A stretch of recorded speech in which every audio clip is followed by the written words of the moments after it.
मणिपुर में फिर से 6 महीने के लिए बढ़ा राष्ट्रपति शासन। राष्ट्रपति शासन बेसिकली आपातकाल का ही एक रूप है। आर्टिकल 356 के माध्यम से जब कभी राज्यों के अंदर स्थिति बिगड़ती है या संवैधानिक व्यवस्था बिगड़ती हुई दिखाई देती है तो केंद्र अपने हाथ में शासन को ले सकती है।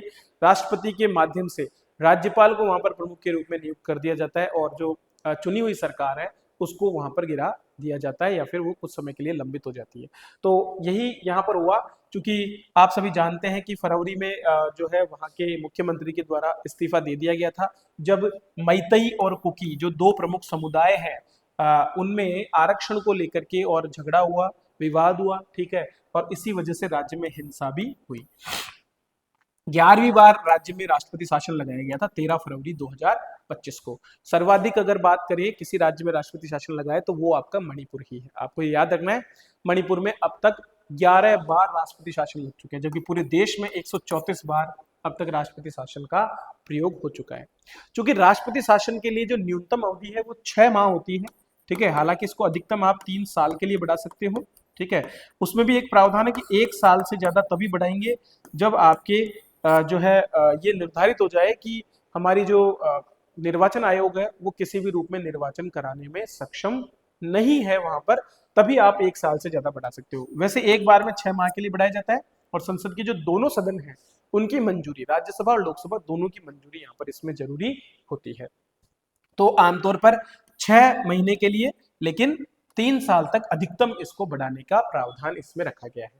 तो भारतीय संविधान का अनुच्छेद 356 क्या कहता है कि यदि कोई राज्य सरकार संवैधानिक प्रावधानों के अनुसार कार्य करने में असमर्थ है तो केंद्र सरकार राज्य तंत्र पर सीधा नियंत्रण कर सकती है।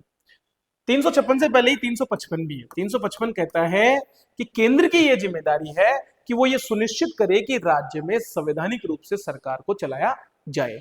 तो केंद्र की जिम्मेदारी चूंकि 355 में दी गई है और अगर वैसा नहीं हो पाता है तो उस परिस्थिति में फिर 356 का प्रयोग कर सकती है कौन? हमारी केंद्र सरकार। एक और आधार है जिसको हम बोलते हैं अनुच्छेद 365। तो 356 लागू करने का एक और आधार क्या है? अनुच्छेद 365। अनुच्छेद 365 राष्ट्रपति को अधिकार देता है कि यदि कोई राज्य संघ के निर्देशों की अवहेलना करे तो वह शासन की विफलता की घोषणा कर सकती है। तो पहला तो क्या हुआ? 355 कहता है कि राज्य में संवैधानिक तंत्र को संवैधानिक नीति नियमों के अनुसार जो चलाने की और जो रक्षा करने की जिम्मेदारी है वो केंद्र की है। अगर वो नहीं चल रहा है तो 356 में आप लगा सकते हो। दूसरा, केंद्र ने कोई निर्देश दिया और उनकी अवहेलना की राज्य ने, तो उस परिस्थिति में 365 का प्रयोग करते हुए 356 के अंतर्गत राष्ट्रपति शासन लगाया जा सकता है। दो चीजें आपको ध्यान रखनी है। तो दो प्रावधान, एक तो अनुच्छेद 356 जो सीधा सीधा प्रशासन संभालने का अधिकार देता है, ठीक है, और दूसरा अनुच्छेद 365 जो निर्देशों की अवहेलना करने पर 356 की ओर देखता है। ये आपको ध्यान रखना है, ठीक है। घोषणा को 2 महीने के भीतर संसद के दोनों सदनों द्वारा अनुमोदित किया जाना भी आवश्यक यहाँ पर होता है। अगर नहीं करेंगे तो वो समाप्त हो जाएगा। राष्ट्रपति शासन को 1 वर्ष से अधिक के विस्तार हेतु अनुच्छेद 352 के अंतर्गत राष्ट्रीय आपातकाल या फिर चुनाव आयोग से प्रमाणीकरण की आवश्यकता है। मैंने बताया ना आपको, 1 साल से ज्यादा करना है तो या तो चुनाव आयोग कह दे कि चुनाव कराना संभव नहीं है, या फिर अगर पूरे देश में कहीं राष्ट्रीय आपात की स्थिति हो तो उस स्थिति में फिर आप उसको कंटिन्यू कर सकते हो। ये दो ही स्थितियां हैं जिनमें आप इसको कंटिन्यू रख सकते हो, नहीं तो 1 साल बाद में आप कंटिन्यू नहीं रख सकते। इस दौरान राज्यपाल राष्ट्रपति की ओर से शासन करता है और मुख्य सचिव या केंद्र द्वारा नियुक्त सलाहकार उसकी सहायता भी यहाँ पर करते हैं। कुछ आयोग हमारे बने हैं जैसे सरकारी आयोग, पुंछी आयोग। तो केंद्र और राज्यों के संबंधों को लेकर के इन्होंने हमेशा कहा है कि जो है राष्ट्रपति शासन का प्रयोग बहुत ही सावधानी पूर्वक, गंभीरता पूर्वक किया जाना चाहिए, वैलिड रीजन होने चाहिए और इसको राजनीतिक हथियार के रूप में कहीं भी प्रयोग नहीं किया जाना चाहिए, ठीक है। राज्यपाल के पद को लेकर के भी इन्होंने बहुत सी चीजें कही है।